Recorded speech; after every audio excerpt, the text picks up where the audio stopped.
In nomine Patris et Filii et Spiritus Sancti. Amen. Magandang umaga sa ating lahat sa mampanig ng buong mundo. Mga nakikinig at nanonood ngayon, atin naman pakinggan ang mabuting balita ng Panginoon ayon kay San Lucas. Glory to you, O Lord Jesus Christ.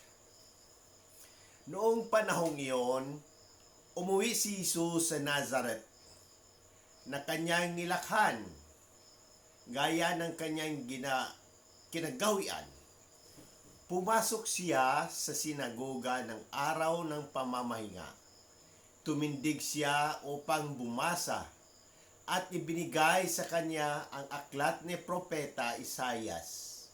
Binuksan niya ang aklat sa dakong kinasusulatan ng ganito: Sumasa akin ang Espiritu ng Panginoon, sapagkat hinirang niya ako upang ipangaral sa mga dukha ang mabuting balita. Sinugo niya ako upang ipahayag sa mga bihag na sila'y lalaya, at sa mga bulag na sila'y makakakita, upang bigyang kaluwagan ang mga sinisiil at ipahayag ang pagliligtas na gagawin ng Panginoon. Binalumbon niya ang kasulatan at matapos isauli sa tagapaglingkod, siya'y naupo, nakatitig sa kanyang lahat ng nasa sinagoga, at sinabi niya sa kanila, natupad ngayon ang bahaging ito ng kasulatan, samantalang nakikinig kayo. Pinuri siya ng lahat at namanga sa kanyang napakahusay na pananalita. Hindi ba ito ang anak ni Jose? Tanong nila. Kaya't sinabi ni Jesus, walang pagsalang babanggitin ninyo sa akin ang kawikaan ito. Doktor, gamutin mo ang iyong sarili. Sasabihin din ninyo sa akin, gawin mo naman sa iyong sariling bayan ang mga nabalitaan naming ginawa mo sa Kapernaum. At nagpatuloy nagpagsasalita si Jesus. Tandaan ninyo, walang propitang kinikilala sa kanyang sariling bayan. Ngunit sinasabi ko sa inyo, maraming babaeng balo sa Israel noong kapanahunan ni Elias nang hindi umulan sa loob ng 3 taot kalahati at magkaroon ng matinding tagutom sa buong lupain. Subalit hindi sa kanino man sa kanila pinapunta si Elias, kundi sa isang babaeng balo sa Sarepta, sa lupain ng Sidon. Sa dinami-dami ng mga kitongin sa Israel, noong kapanahunan ni Eliseo, walang pinagaling isa man sa kanila.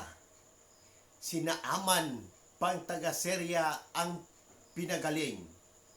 Galit na galit ang lahat ng nasa sinagoga nang marinig ito. Nagtindigan sila at pinagtabuyan siyang palabas sa taluktok ng burol na kinatatayuan ng bayan upang ibulid sa bangin. Ngunit dumaan siya sa kalagitnaan nila at umalis. Ang mabuting balita ng Panginoon. Praise to you, Lord Jesus Christ. Pagnilayan natin sa mabuting balita at sa unang pagbasa. Sa Ebanghelyo ngayon kay San Lucas, makikita natin ang pagtanggap at pagtanggi kay Jesus sa kanyang sariling bayan, ang Nazaret. Sa simula, namangha ang mga tao sa sinagoga sa kanyang mga salita. Ngunit nang magpatuloy siya sa kanyang pangangaral, naging malinaw sa kanila na ang kanyang mensahe ay may mas malalim na kahulugan at naglalaman ng pagtuligsa sa kanilang mga paniniwala. Sa kanyang pangangaral, binasa ni Jesus ang propesya mula sa aklat ni Propeta Isaias. Ipinahayag niya na ang Espiritu ng Panginoon ay sumasa kanya upang magdala ng mabuting balita sa mga dukha, magpahayag ng paglaya sa mga bihag, pagbibigay paningin sa mga bulag, at kaluwagan sa mga naaapi. Sa pamamagitan ng mga salitang ito, inihayag ni Jesus na siya ang katuparan ng propesiyang ito. Gayunpaman, hindi siya kinilala ng mga kababayan niya bilang isang propeta, at sa halip, nagtanim siya ng galit at hinangad niyang siya'y patayin. Ang mensahe ni Jesus ay malinaw. Walang propeta ang tinatanggap sa kanyang sariling bayan.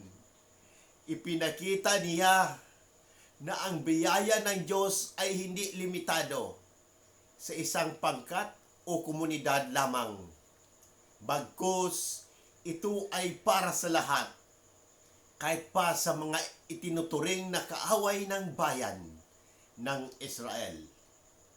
Ang mga halimbawa ni Elias at Eliseo na tinutukoy ni Jesus ay nagpapakita na ang Diyos ay kumikilos at nagliligtas kahit sa mga hindi Hudyo.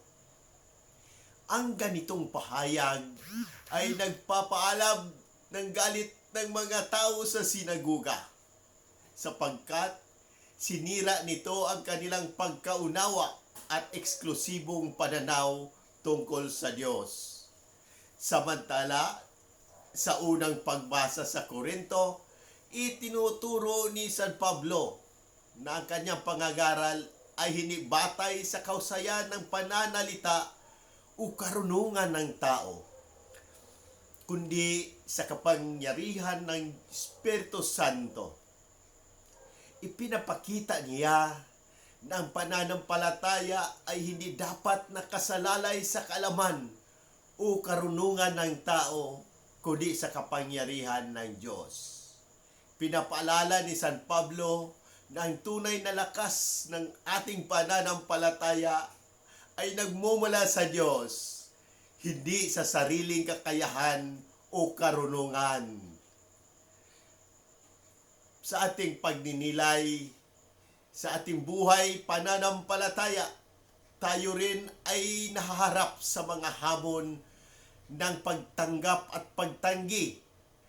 Madalas, tulad ng mga tao sa Nazaret, maaaring hindi natin makilala o tanggapin ang presensya ng Diyos sa ating pang-araw-araw na buhay, lalo na sa mga taong nakapaligid sa atin o sa mga sitwasyong hindi natin inaasahan.